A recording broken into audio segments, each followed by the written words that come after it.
नमस्कार दोस्तों, एक बार फिर से स्वागत है आपका मेरे यूट्यूब चैनल पर। तो दोस्तों, आज की जो सच्ची घटना मैं आपको सुनाने जा रहा हूँ, ये है उत्तर प्रदेश के ज़िला कानपुर के। कानपुर शहर का एक थाना लगता है शिवराजपुर। और मैं बात कर रहा हूँ 14 दिसंबर 2024 के सुबह के आसपास का वक्त हो रहा था। 7 या 8 बजे का वक्त हो रहा था। परिवार के लोग जो हैं एक शादी समारोह से वापस लौटकर जब घर पर आते हैं तो वो अपनी ही बेटी को बार बार आवाज़ लगा रहे थे, लेकिन बेटी की तरफ से कोई भी जो रिस्पॉन्स नहीं आ रहा था। तो इसलिए घर वाले थोड़े से परेशान हो जाते हैं। अब आखिरकार घर का एक हिस्सा होता है जहाँ से वो जो है देखने की कोशिश करते हैं और उनकी नज़र पहुँचती है तो देखते हैं कि भाई जो उनकी बेटी है वो बेड पर है। अब वो जो है किसी भी तरीके से जो है घर के अंदर जाते हैं और घर के अंदर जाके जो है देखते हैं कि उनकी बेटी बेड पर पड़ी है और लेटी हुई है, लेकिन उसके तन पर जो है एक भी कपड़ा नहीं था। वो एकदम जो है भाई बोले तो बिना कपड़े के जो है नेकेड जो है लेटी हुई थी। अब परिवार के जो जेंट्स वगैरह होते हैं वो पीछे हट जाते हैं और जो लेडीज़ होती हैं वो आगे आ जाती हैं। और लड़के जो लेडीज़ वगैरह होती हैं जैसे कि उसकी माँ होती है उसके पास जाती है और उस बेटी को उठाने की कोशिश करते हैं और उसके ऊपर कपड़ा वगैरह भी डालते हैं।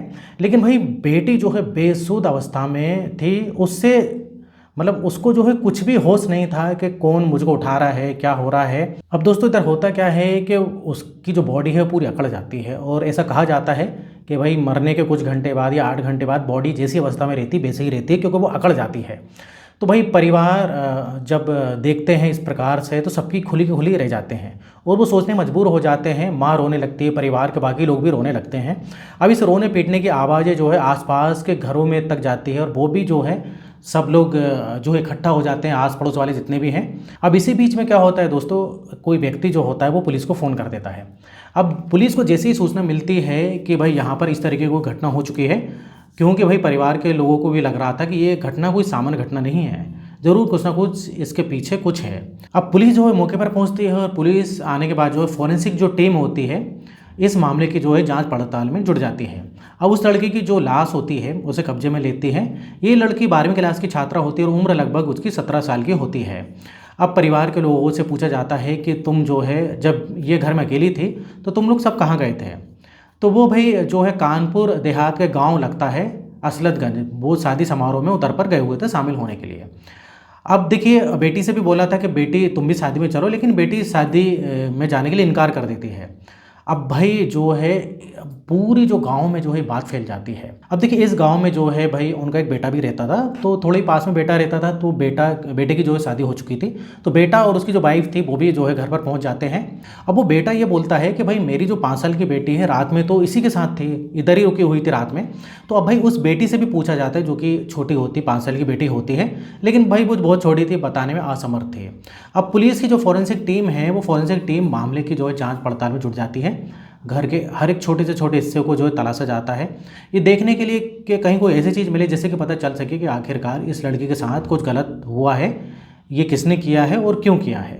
तभी पुलिस को एक रेपर मिलता है और उस रेपर की जांच पड़ताल की जाती है तो पता चलता है कि वो रेपर जो है गोलियों का रेपर है और उसमें जो गोलियां आती हैं वो किसी भी व्यक्ति की सेक्स पावर को बढ़ाने के काम आती है।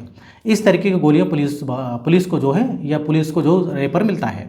अब सब लोग जो है भाई मतलब सोचने पर मजबूर हो जाते हैं कि भाई ये क्या है। अब पुलिस भी पूछती है कि भाई आपकी बेटी किसी से मिलती थी, किससे बात करती थी, क्या यहाँ कोई ज़बरदस्ती आ सकता है क्या। अब उस लड़की की उस लाश को कब्जे में लेकर जो पोस्टमार्टम के लिए भेजा गया था, तो उसे देखकर भी कहीं से लग नहीं रहा था कि उसके साथ किसी ने जो है कोई ज़बरदस्ती की है या जो है किसी ने मारा है, पीटा है, मतलब कोई फोर्सफुल जो है काम किया है, ऐसा लगता नहीं है। अब ऐसी स्थिति में जो है भाई पुलिस ने जब और जांच पड़ताल करना शुरू की तो वहाँ कुछ आपत्तिजनक सामान जो है जैसे कि प्रोटेक्शन वगैरह जो मिलता है, तो इस प्रकार से आपत्तिजनक जो है और भी मिलता है घर से। अब पुलिस को लगता है कि भाई कहीं ना कहीं इस लड़के के साथ जरूर कुछ गलत काम हुआ है, कुछ ना कुछ गंदा काम हुआ है। अब 5 साल की बच्ची से पूछा जाता है प्यार दुलार से, बेटा तुमने किसी को आते जाते देखा था। तब उसने कहा था कि हाँ मैंने एक लड़के को देखा है। 5 साल की वो बच्ची जो है बता देती है कि एक लड़का कौन है, कहाँ से आया, ये जो उस लड़की को नहीं पता था, उस बच्चे को नहीं पता था। अब पुलिस क्या करती है दोस्तों, जो लड़की मर चुकी थी उसका जो मोबाइल है, मोबाइल नंबर की जो सीडीआर निकलवाती है, मतलब निकलवाती है कि भाई इसने कहाँ कहाँ बात करती थी, लास्ट टाइम किसने बात किया था, तो कॉल रिकॉर्ड निकलवाती है। तो पता चलता है कि भाई इस घर से, इस गांव से लगभग 20 किलोमीटर की दूरी पर एक गांव लगता है जिसका नाम है नेवादा। और नेवादा का रहने वाला एक लड़का होता है जिसका नाम कुलदीप कुमार उर्फ जो है शोभित होता है। तो उस लड़के से जब पुलिस पूछती है, संपर्क में आती है और उसको बुलाती है थाने, तो शुरुआत में तो वो पुलिस को तरह तरह की बातें मतलब बताता है, घुमाने की कोशिश करता है। लेकिन पुलिस ने जब उस लड़के से अपनी तरीके से पूछताछ करना शुरू किया तब उसने चौंकाने वाली बात बताना शुरू किया। दरअसल वो कहता है कि इस लड़की से उसकी मुलाकात सोशल मीडिया के माध्यम से हुई थी, यानी कि फेसबुक से जो है इसकी मुलाकात हुई थी। अब दोस्ती हो जाती है, दोस्ती गहरी हो जाती है, फिर उसके बाद जो है इनमें प्यार हो जाता है। अब वो लड़का बताता है कि भाई इसके परिवार वाले जब शादी समारोह में गए थे तब जो है लड़की का फ़ोन आया कि भाई मेरे जो है घर वाली शादी समारोह में गए हैं तो तुम आ सकते हो। अब लड़की क्या करती कि इधर किसी को शक ना हो तो जो भैया भाभी के घर से जो 5 साल की छोटी बच्ची थी उसको जो है वो ले आती जिसमें कि किसी को शक ना हो। अब रात के 8:30 बजे के आसपास ये कुलदीप कुमार जो है आता है और उस लड़की के साथ जो है वो संबंध बनाने के लिए जो पहले से उसके दिमाग में खुरापाती चल रही थी, वो गोलियां खाता है, फिर प्रोटेक्शन लेता है और उसके बाद जो है वो शारीरिक संबंध बना रहा था।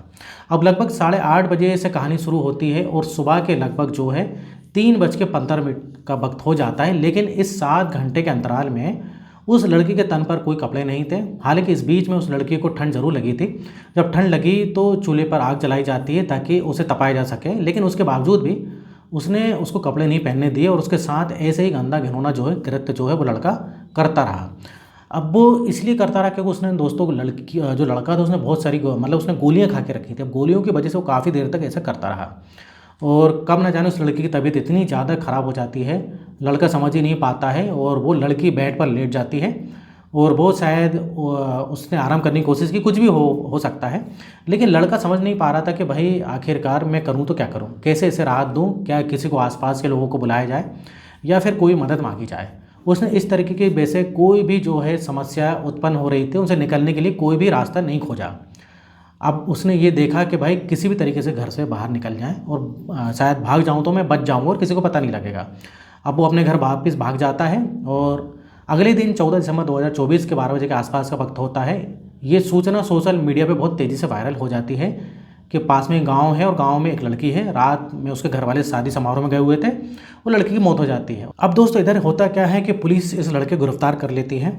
तो ये लड़का एक चीज़ और मतलब इसके बयान से ऐसी बात सामने निकल कर आती है कि जो लड़की के साथ जो है 2 बार संबंध बनाता है और ये संबंध भाई सहमति से थे, सहमति से बनाया गया संबंध था। लड़की के साथ जो है कोई जोर जबरदस्ती नहीं की थी।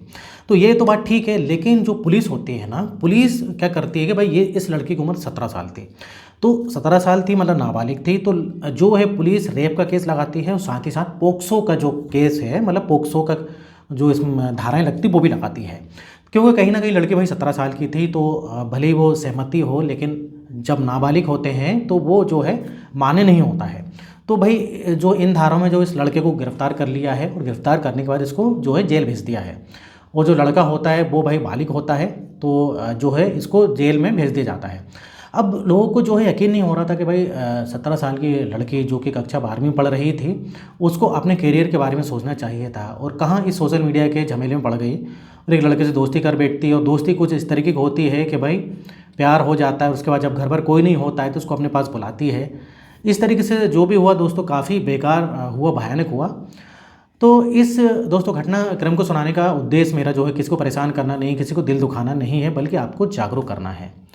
तो ये थी आज की सच्ची घटना। अब आप कमेंट में बताइए कि इस टाइप से जो हो रहा है भाई इसको कैसे रोका जाए। तो इधर जो मेरी ओपिनियन है भाई, जो लड़कियां जो इस टाइप से जो टीनेजर जो होते हैं ना उनको अकेले नहीं छोड़ना चाहिए, खास तौर से लड़कियों को। ये घर के माँ बाप को थोड़ा सा कहीं ना कहीं भाई समझना पड़ेगा। ऐसे अकेला छोड़ना थोड़ा सा आज की डेट में कहीं ना कहीं दिक्कत वाली बात है।